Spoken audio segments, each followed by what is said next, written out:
પ્રધાનમંત્રી નરેન્દ્ર મોદીની આજે એક પછી એક 7 મહત્વની બેઠકો. પૂર્વોત્તરમાં વાવાઝોડું, દેશભરની ગરમી તેમજ વિશ્વ પર્યાવરણ દિવસની તૈયારીઓ બાબતે કરશે સમીક્ષા.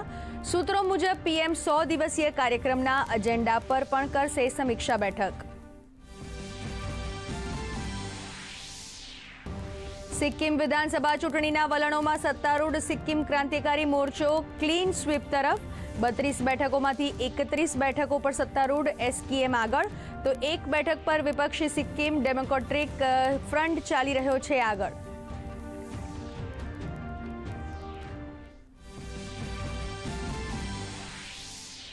અરુણાચલ પ્રદેશમાં ફરી એકવાર ભાજપની પૂર્ણ બહુમતની બની સરકાર. 31 બેઠક પર જીત પ્રાપ્ત. 15 બેઠકો પર આગળ છે BJP.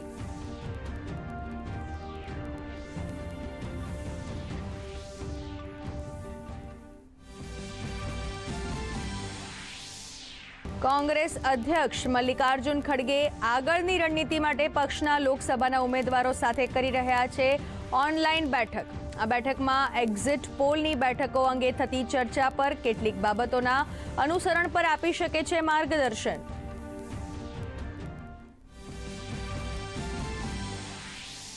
Delhi CM Arvind Kejriwal liquor policy કેસમાં આજે તિહાર જેલમાં કરશે આત્મસમર્પણ. ગઈકાલે કોર્ટે કેજરીવાલને કોઈપણ પ્રકારની રાહત આપવાનો કર્યો હતો સ્પષ્ટ ઇનકાર. આજે બપોરે 3 વાગ્યા સુધીમાં કેજરીવાલે કરવું પડશે સરેન્ડર.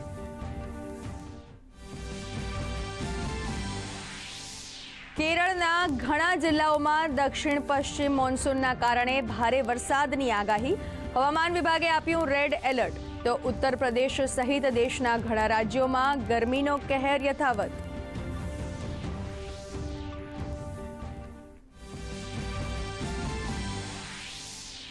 પાણીની તંગી વચ્ચે ગ્રામજનોના તારણહાર બન્યા દ્વારકાના બેહ ગામના યુવા સરપંચ. ઉનાળામાં જળ સ્ત્રોત ખૂટી જતા પોતાની વાડીમાંથી પૂરું પાડ્યું પાણી.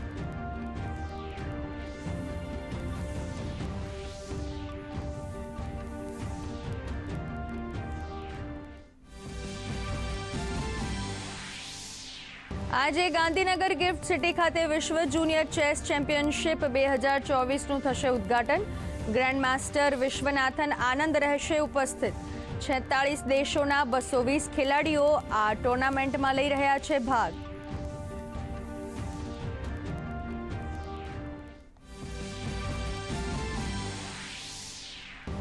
આઈસીસી T20 વર્લ્ડ કપનો થયો પ્રારંભ. અમેરિકાના ડલાસ ખાતે રમાયેલ પ્રથમ મેચમાં અમેરિકાએ કેનેડાને 7 વિકેટથી આપી માત.